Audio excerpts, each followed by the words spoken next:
Salut à tous! Aujourd'hui, je voulais faire une vidéo un peu différente. J'avais envie de cuisiner et je vais vous montrer ma recette de mini feuilletés aux épinards et à la ricotta. C'est une recette que je fais souvent quand j'ai des invités ou quand je suis invitée quelque part et qu'il faut des amuse-bouches.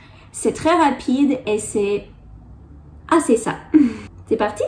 Comme ingrédient, il vous faudra de la pâte feuilletée que j'ai achetée congelée, mais vous pouvez la faire vous-même, un oignon, 3 ou 4 gousses d'ail, au moins 200 g d'épinards, un œuf et de la ricotta.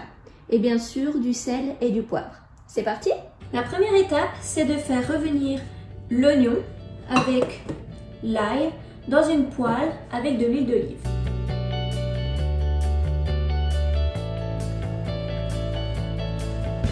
Il vous faut à peu près 2 heures pour faire cette recette.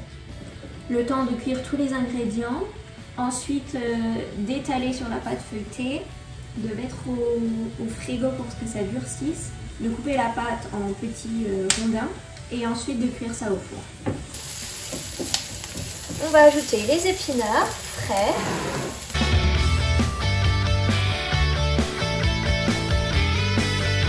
On va attendre que les épinards fondent un peu parce que j'en ai pas mis assez. Il faut que j'en rajoute. Moi je fais ça pour 4 personnes et j'espère qu'on aura au moins 7-8 petits feuilletés chacun.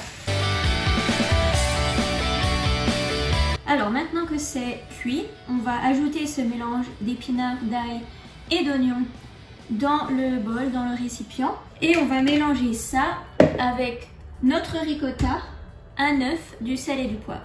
On va ajouter notre œuf. On va ajouter 3 à 4 cuillères de ricotta. On va prendre le fouet et on va fouetter l'ensemble. On émiette un peu la ricotta et on va essayer de faire une sorte de pâte, de crème. Ensuite, on ajoute un peu de poivre et du sel. On mélange un peu. Voilà, notre préparation aux épinards et à la ricotta est prête. Maintenant, on va étaler la préparation aux épinards sur la pâte feuilletée. Alors moi, j'ai pris 2 pâtes feuilletées parce qu'elles étaient assez petites. Je pense qu'il n'y aura pas assez pour 4 personnes. Donc vous, si vous en avez une longue, c'est très bien aussi. Moi, j'en ai 2 petites, donc on va en faire 2 différentes. On va étaler la préparation sur la pâte feuilletée. Mettez pas trop au bord parce que sinon quand on va rouler ça va tout sortir. On fera pareil avec l'autre pâte et ensuite on va rouler la pâte dans le sens de la longueur. Essayez de rouler le plus serré possible.